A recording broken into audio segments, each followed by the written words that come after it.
Legal knowledge and skill. 1. In determining whether a lawyer employs the requisite knowledge and skill in a particular matter, relevant factors include the relative complexity and specialized nature of the matter, the lawyer's general experience, the lawyer's training and experience in the field in question, the preparation and study the lawyer is able to give the matter, and whether it is feasible to refer the matter to, or associate or consult with, a lawyer of established competence in the field in question. In many instances, the required proficiency is that of a general practitioner. Expertise in a particular field of law may be required in some circumstances. 2. A lawyer need not necessarily have special training or prior experience to handle legal problems of a type with which the lawyer is unfamiliar. A newly admitted lawyer can be as competent as a practitioner with long experience. Some important legal skills, such as the analysis of precedent, the evaluation of evidence and legal drafting, are required in all legal problems. Perhaps the most fundamental legal skill consists of determining what kind of legal problems a situation may involve, a skill that necessarily transcends any particular specialized knowledge. A lawyer can provide adequate representation in a wholly novel field through necessary study. Competent representation can also be provided through the association of a lawyer of established competence in the field in question.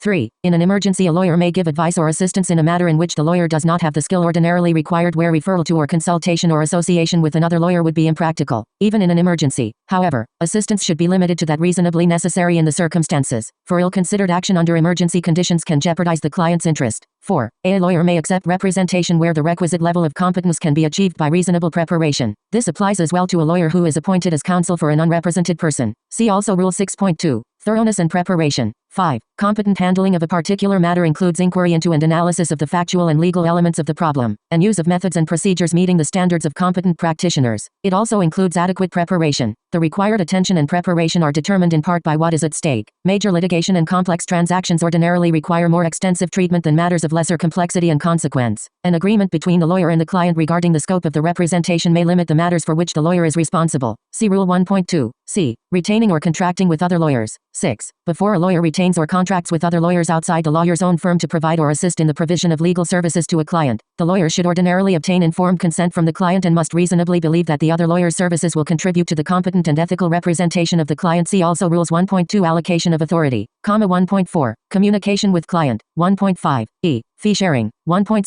Confidentiality, and 5.5 Unauthorized practice of law. The reasonableness of the decision to retain or contract with other lawyers outside the lawyer's own firm will depend upon the circumstances, including the education, experience and reputation of the non-firm lawyers, the nature of the services assigned to the non-firm lawyers, and the legal protections, professional conduct rules, and ethical environments of the jurisdictions in which the services will be performed, particularly relating to confidential information. 7. When lawyers from more than one law firm are providing legal services to the client on a particular matter, the lawyers ordinarily should consult with each other and the client about the scope of their respective representations and the allocation of responsibility among them. See Rule 1.2 When making allocations of responsibility in a matter pending before a tribunal, lawyers and parties may have additional obligations that are a matter of law beyond the scope of these rules. Maintaining competence. 8. To maintain the requisite knowledge and skill, a lawyer should keep abreast of changes in the law and its practice, including the benefits and risks associated with relevant technology, engage in continuing study and education, and comply with all continuing legal education requirements to which the lawyer is subject.